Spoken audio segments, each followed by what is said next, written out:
વડોદરાથી સમાચાર સામે આવી રહ્યા છે। વડોદરામાં ભાખરવડીમાંથી ફૂગ નીકળી છે।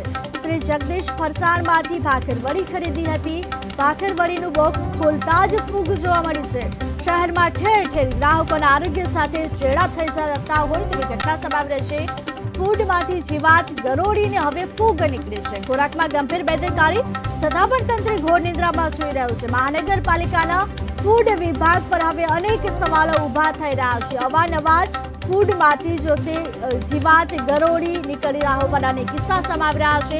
ત્યારબાદ હવે ફૂગ નીકળી હોવાની ઘટના સામે આવી રહી છે। ત્યારે મહાનગરપાલિકાના ફૂડ વિભાગ પર હવે સવાલો ઊભા થઈ રહ્યા છે। ખોરાકમાં ગંભીર બેદરકારી છતાં પણ તંત્ર ઘોર નિંદ્રામાં હોય તેવી ઘટના સામે આવી છે। શહેરમાં ઠેર ઠેર આરોગ્ય સાથે ચેડા થઈ રહ્યા છે। જો કે હવે ફરસાણમાંથી ખરીદી હતી તેમાંથી ભાખરવાડીમાંથી ફૂગ નીકળી છે।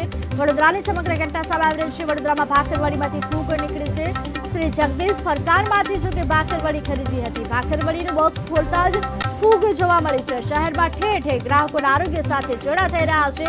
ક્યારેક ફૂડમાંથી જીવાત નીકળે છે, ક્યારેક ગરોળી નીકળે છે, તો હવે ફૂગ નીકળી છે।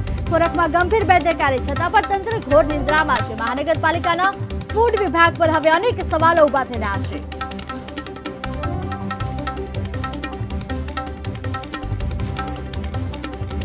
હાલ વડોદરાની સમગ્ર ઘટના સામે આવી રહી છે। વડોદરામાં ભાખરવડીના બોક્સ ખોલતા જ જો કે ફૂગ નીકળી છે। શહેરમાં ઠેર ઠેર આરોગ્ય સાથે ચેડા થતા હોવાનું સામે આવી રહ્યું છે। જો કે હાલ ક્યારેક ફૂડમાંથી જીવાત નીકળે છે, ક્યારેક ગરોળી નીકળે છે, તો હવે વડોદરામાં તો ફૂગ નીકળી છે। વડોદરામાં ભાખરવડીમાંથી ફૂગ નીકળી હોવાની ઘટના સામે આવી રહી છે। જો કે હાલ શ્રી જગદીશ ફરસાણમાંથી આ ભાખરવડી ખરીદી હતી તે નગરપાલિકાના ફૂડ વિભાગ ઉપર હવે અનેક સવાલો ઊભા થઈ રહ્યા છે। શહેરમાં ઠેર ઠેર ગ્રાહકોના આરોગ્ય સાથે ચેડા થઈ જતા હોય તેવી ઘટના સામે આવી રહી છે।